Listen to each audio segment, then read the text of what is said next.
Bonjour à tous et bienvenue pour ce temps de partage biblique. Ce matin, je choisis le texte bien connu de l'Ecclésiaste où il dit « Vanité des vanités, tout est vanité ».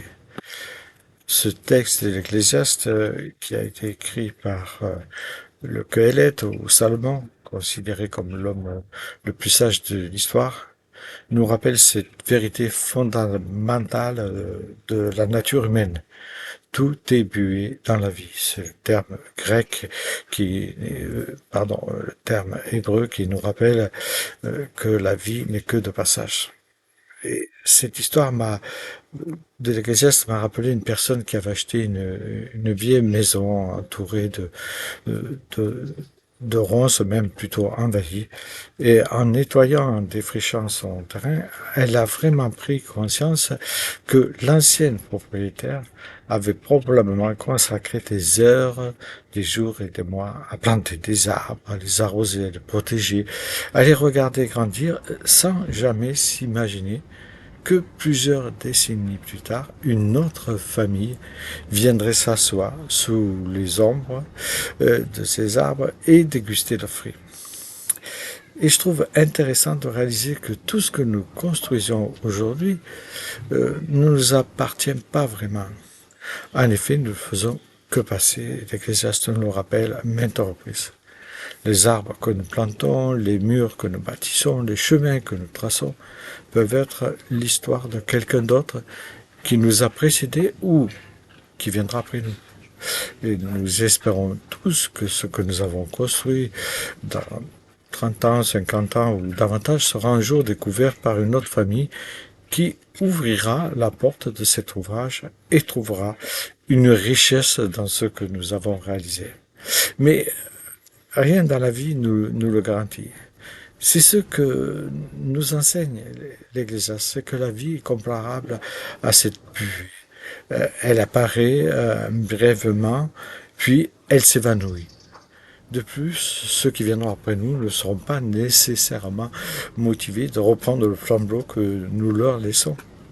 En réalité, l'Ecclésiaste nous avertit que du jour au lendemain, nous pouvons aussi tout perdre, car tout est bué et nous ne contrôlons rien ici-bas.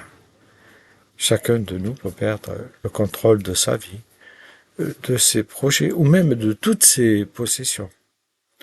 Attention, j'ai pas dit qu'il était mauvais de viser le succès, la reconnaissance, l'autorité, la richesse, etc. Mais nous devons garder à l'esprit une chose, tout est bué. Et les récents incendies nous rappellent douloureusement cette vérité. Un peut posséder une maison, une entreprise, des biens accumulés au fil des ans et tout perdre un instant. On peut avoir le contrôle, croire que l'on possède. Mais l'Ecclésiaste nous rappelle que tout peut disparaître à un clin d'œil. Et j'ai pas dit qu'il était mauvais de travailler de ses mains, de créer, de bâtir, de produire de l'art, de construire des choses agréables, simples ou grandioses. Rien de tout cela n'est mauvais en soi. Toutefois, ces choses demeurent, je dirais, aux yeux de Dieu insuffisantes. Elles sont en réalité incomplètes et profondément insatisfaisantes si elles deviennent une fin en soi. Cependant, elles peuvent prendre tout leur sens lorsque tu les poursuis ou tu les réalises dans la perspective de l'éternité. Alors, il n'est pas mal de rechercher à bâtir. Cependant, les bâtisses ne nous sauvent pas. Il n'est pas mauvais de rechercher le plaisir, mais le plaisir est éphémère et ne dure pas. Tout ce que nous faisons doit être vécu avec le regard orienté vers quelque chose de plus grand que nous. Notre audace, notre travail, nos rêves, nos plaisirs, nos loisirs même, etc.